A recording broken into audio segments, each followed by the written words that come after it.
I'm a local councillor in the Rudia Local Council, been a councillor now for almost 9 years, and it's basically where I first entered the political scene. My start in the local council was mostly inspired by voluntary work I was already doing in the community, especially in the youth sector and with other NGOs.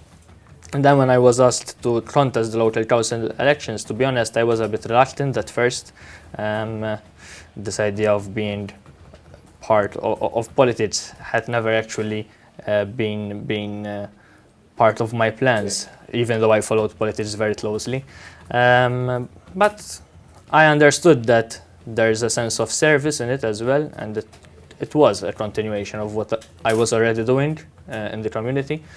And I think it helped show me that yes, politics can be used as a tool for putting ideas into action and of being of service to others. To be honest, I was a bit skeptical at first because we all know MEPs are already loaded trying to catch up with all different committees that are part of the European Parliament, given that we have so few MEPs.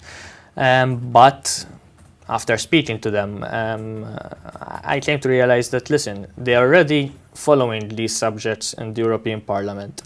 So part of their role is already following those same subjects locally. So they might as well shadow those subjects and help translate what's happening also in the European Parliament, which might affect those areas locally. The PN lacks that communicative ability to translate how its long-term economic vision, policies and decisions which have in the end shaped the country to the modern state which it is today, how to translate that in common terms and how that has improved the everyday quality of life of the people, because we sometimes tend to speak of high bombastic national policies, and not everyone manages to understand how that affects their everyday life. For example, government has got a capital injection from the sale of Anna Malta, from the Shanghai Agreement, and people still think that it's positive to use that capital injection to subsidize something like electricity bills, instead of using that capital injection to finance the infrastructure and which is needed to help create tomorrow's jobs, better paid jobs for their own children. When this incident happened and details started to emerge, the people were very angry and very disgusted at what was happening. But I think that the fact that Muscat in the end sacked Malia, even though he did it reluctantly and only because he was forced to by the people's popular reaction, but I think that action managed to rehabilitate Muscat with the people, and they sort of forgave the fact that it took so long. He even managed to dampen the role that his office and his communications coordinator had in the whole saga, and to put all the, I think only the fact that his communications coordinator was in contact with the police commissioner and directing him in his actions, and they were both more interested in how this is going to appear in the public eye rather than investigating what happened. I think that was a scandal in itself. But tactically, Muscat managed to shift all the blame on the commissioner, even though he left him in his post of assistant commissioner, and he walked out of it almost unblemished.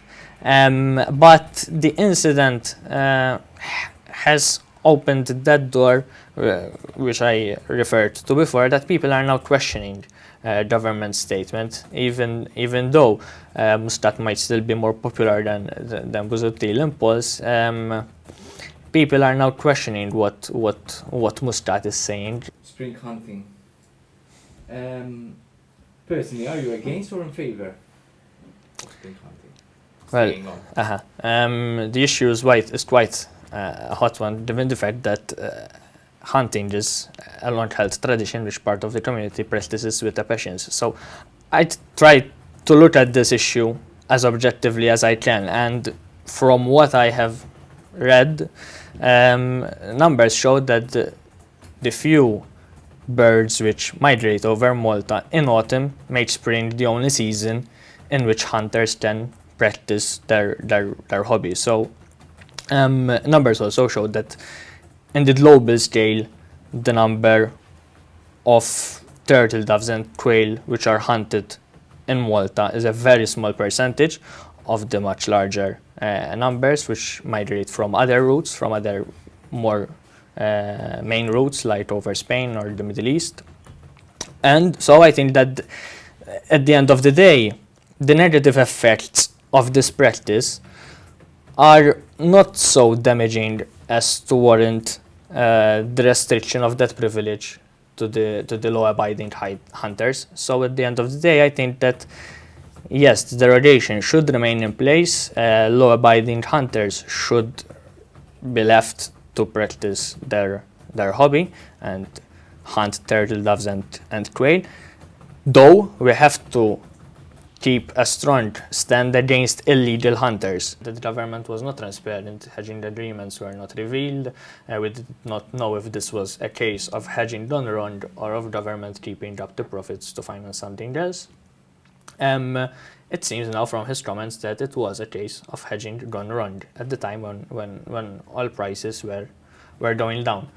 But I'm sure that if had the opposition not raised this issue and made such an issue out of it, government would have attempted to keep the prices at the same level in order to finance other things. I mean, people don't notice when prices stay the same. People will complain when prices increase. So I think, yeah, the government would have kept the prices the same had the opposition not made such an issue out.